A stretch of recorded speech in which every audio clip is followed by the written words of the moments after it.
Pemirsa, Amerika Serikat dan Iran dikabarkan telah mencapai kesepakatan damai tahap awal yang digadang menjadi langkah besar mengakhiri konflik berkepanjangan di kawasan Timur Tengah. Kesepakatan ini mencantumkan rencana pencabutan blokade, pembukaan kembali Selat Hormuz, serta negosiasi lanjutan terkait dengan program nuklir Iran. Presiden Amerika Serikat Donald Trump mengumumkan kesepakatan damai dengan Iran telah tercapai. Melalui unggahan di media sosial Truth Social, Trump menyatakan blokade terhadap Iran akan dicabut menyusul tercapainya kesepakatan tersebut. Kesepakatan ini dijadwalkan ditandatangani secara resmi pada 19 Juni mendatang di Swiss.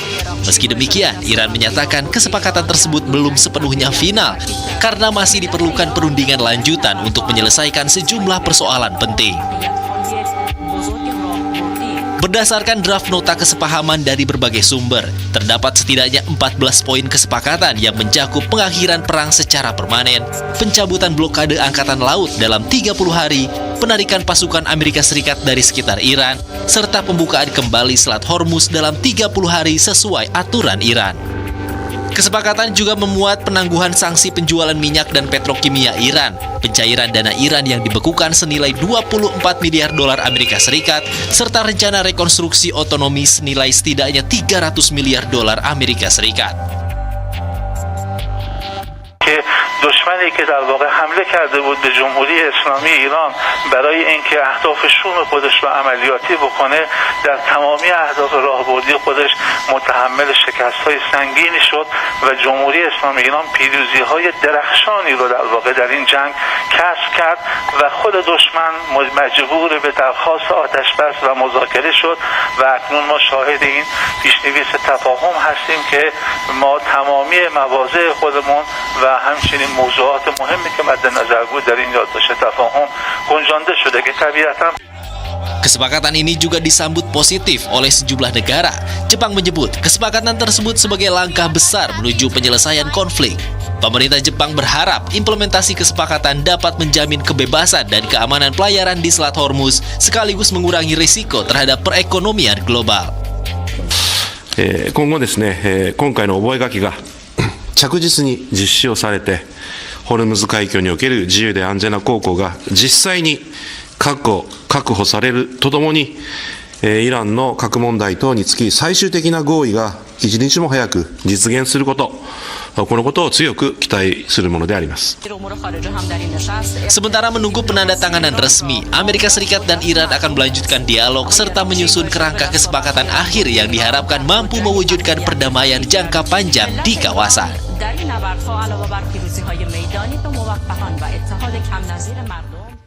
Dan langsung saja pemirsa, kita akan bahas lebih lanjut lagi terkait dengan hal tersebut bersama dengan narasumber yang telah terhubung melalui sambungan virtual. Ada pengamat Timur Tengah Universitas Indonesia, Yon Mahmudi.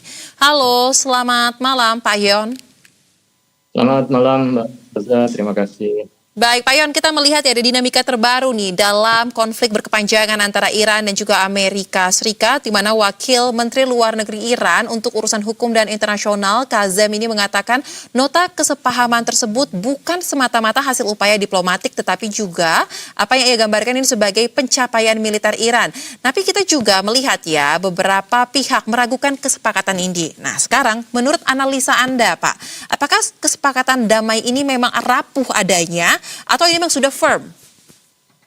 Ya, pada akhirnya kan Amerika Serikat melalui Donald Trump mengumumkan bahwa kesepakatan sudah tercapai dan siap untuk ditandatangani, bahwa disebutkan ya 19 Juni di Swiss itu akan ditandatangani bersama. Walaupun tentu dari pihak Iran ya belum menyampaikan secara fix ya bahwa semua kesepakatan ini itu sudah menjadi kesepakatan bersama, karena masih ada poin-poin yang harus didiskusikan lebih lanjut. Namun dari sini kita bisa melihat ya bahwa kesepakatan negosiasi yang dicapai dalam titik ini saya kira kan bukan dicapai begitu saja oleh Iran, tetapi betul bahwa itu didapatkan oleh Iran melalui proses yang panjang ya, melalui perlawanan yang dilakukan oleh Iran secara militer ya, atas serangan-serangan yang dilakukan oleh Amerika dan Israel. Artinya bahwa kalau seandainya sebelumnya ya Iran kemudian dari awal sudah menyerah, pasti poin-poin yang ada saat ini tidak akan muncul begitu saja. Jadi benar bahwa itu ya memang upaya militer juga dari Iran ya untuk menahan serangan-serangan dari Amerika yang kemudian melahirkan kesepakatan itu. Walaupun masih ada potensi untuk berubah, tapi nampaknya kesepakatan dan penandatangan itu sudah sisi yang cukup matang ya untuk kemudian disampaikan secara publik oleh kedua belah pihak, terutama pada tanggal 19 Juni ini. Dari situ memang kesepakatan itu banyak ya memberikan poin-poin penting ya bagi Iran untuk kemudian mendapatkan kedaulatannya kembali ya atas serangan yang dilakukan oleh Amerika, termasuk juga dari sisi aset-aset yang dibekukan juga akan dikembalikan dan Amerika tidak akan memulai perang baru. Memang titik ini secara jelas ya poin-poin yang mendukung Iran nampaknya cukup besar ya dibandingkan kemudian poin-poin kemenangan oleh Amerika pada keseluruhan, kecuali bisa dibuka kembali Selat Hormuz itu. Baik, jadi Pak Yon, kalau kita lihat terkait dengan bagaimana kondisi sampai dengan di titik ini, ada perjanjian perdamaian diakui oleh kedua belah pihak dan akan ditandatangani secara real ya 19 Juni. Masih ada beberapa hari menuju ke sana. Tetapi presiden yang ada biasanya kan ketika sudah ada menuju ke kesepakatan, sudah ada pernyataan yang akan kita lihat muara ke positif, tiba-tiba terjadi suatu dinamika lain, ada agresi lain, ada gencatan, ada penyerangan lain. Nah, apakah hal tersebut bisa saja Pak kita lihat potensinya terjadi lebih besar dalam waktu-waktu mendekati tanggal 19 atau seperti apa? Nah, detik-detik terakhir menuju penandatanganan bersama kesepakatan itu ya bisa saja ada dinamika yang mungkin terjadi ya, karena kita bisa ketahui ya, seringkali molornya penandatangan itu karena dari menurut Iran sulit untuk dipegang komitmennya, sehingga masih ada serangan atau gangguan-gangguan yang dilakukan, terutama sering dilakukan oleh Israel. Tapi dalam hal ini kan sangat tergantung oleh dari Amerika. Nah, Trump sendiri lebih dahulu, lebih awal ya sudah mengumumkan kesepakatan ya tidak menunjukkan adanya keberatan dari Amerika. Sebelumnya adanya, tetapi sekarang sudah tidak sepenuhnya puas, tapi sudah dengan kesepakatan yang mengarah dan harapannya sih berjalan secara lancar dan gangguan-gangguan itu tidak muncul sehingga dapat menghambat penandatanganan kesepakatan itu. Baik, nah kalau dalam bahasa sederhana intinya Pak Yon, kita lihat isi perjanjian dan poin-poin yang disampaikan tersebut, apakah ada pihak yang lebih diuntungkan yang lebih dibandingkan yang lain dari tercapainya kesepakatan perdamaian antara Iran dan Amerika Serikat ini, atau sebenarnya sama-sama untung, sama-sama di dalam posisi 50-50? Kita memahami sebuah kesepakatan untuk gencatan kita, pasti dua belah pihak merasa diuntungkan dengan gencatan senjata dan perang itu tidak bisa dilanjutkan kepada kedua pihak. Tapi tentu kita bisa mengukur sejauh mana kedua belah pihak itu merasa diuntungkan atau tidak yang keuntungan dibandingkan dengan yang lain. Katakanlah Iran. Ya.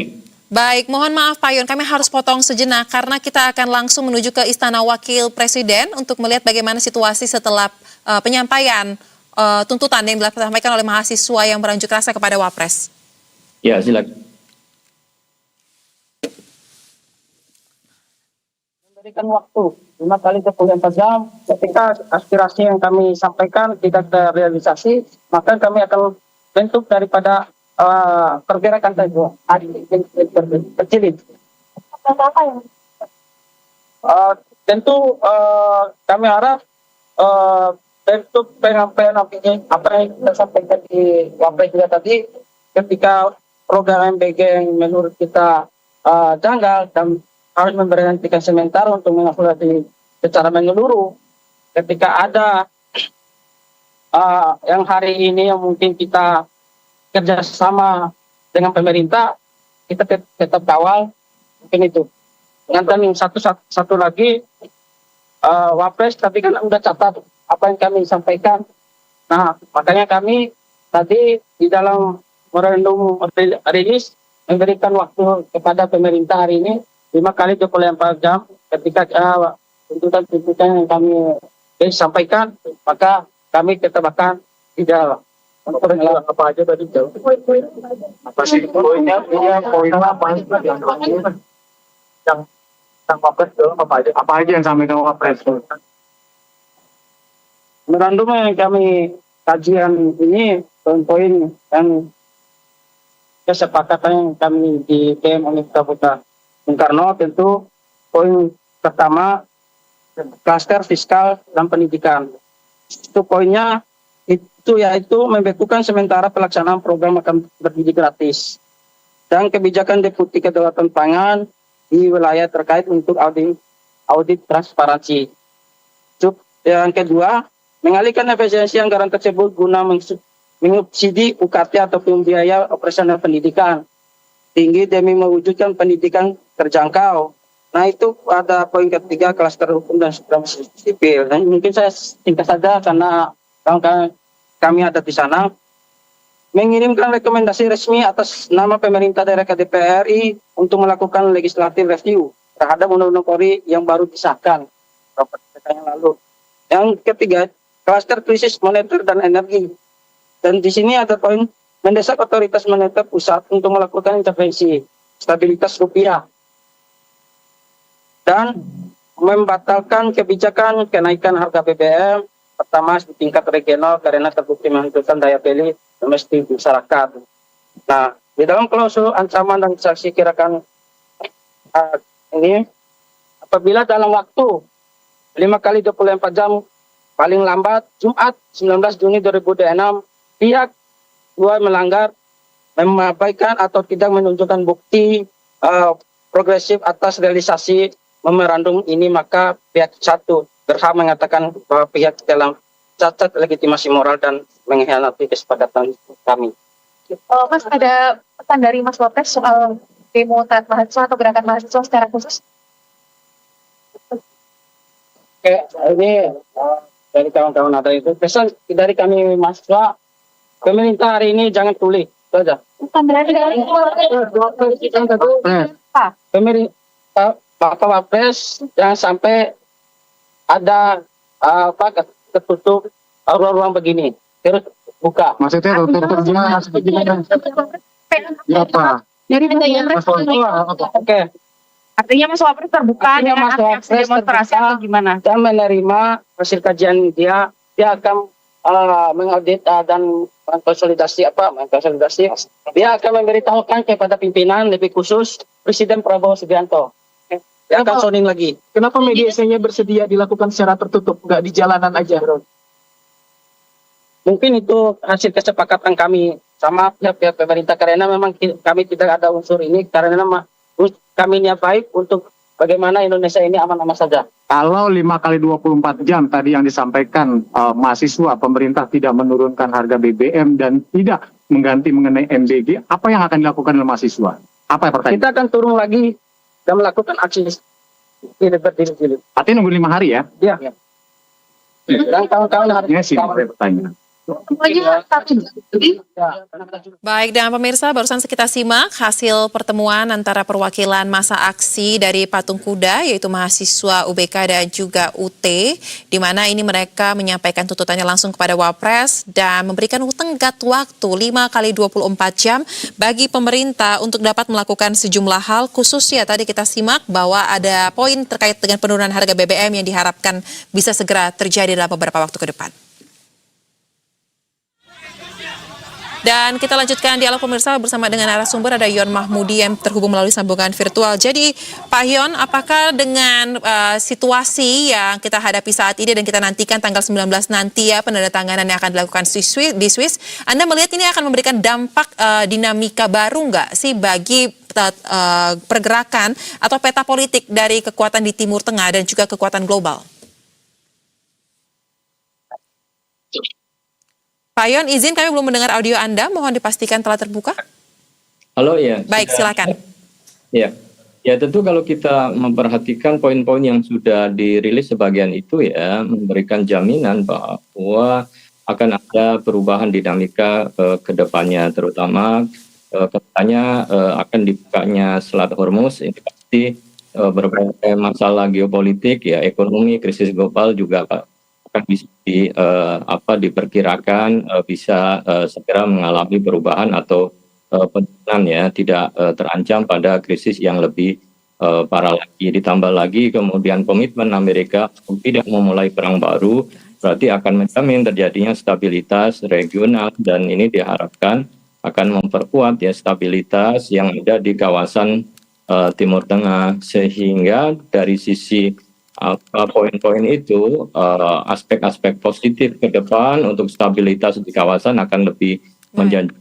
Pihak-pihak yang berperang, berkonflik telah menyepakati untuk tidak berperang atau berdamai. Nah, yang menjadi persoalan kan adalah bagaimana mengatur ya menentukan kebijakan-kebijakan Israel ke depannya dengan perjanjian ini sih. Semoga sih Amerika mampu untuk kemudian memberikan tekanan kepada Israel untuk menjaga perdamaian ini. Baik, itu tentu yang kita harapkan ya, tidak terjadi suatu hal yang di luar perkiraan dan juga harapan kita menuju ke tanggal 19 nanti. Terima kasih Pak Yon Mahmudi untuk ulasan yang dibagikan di Berita Satu Utama. Salam sehat, selamat kembali beraktivitas. Oke, terima kasih. Pemirsa,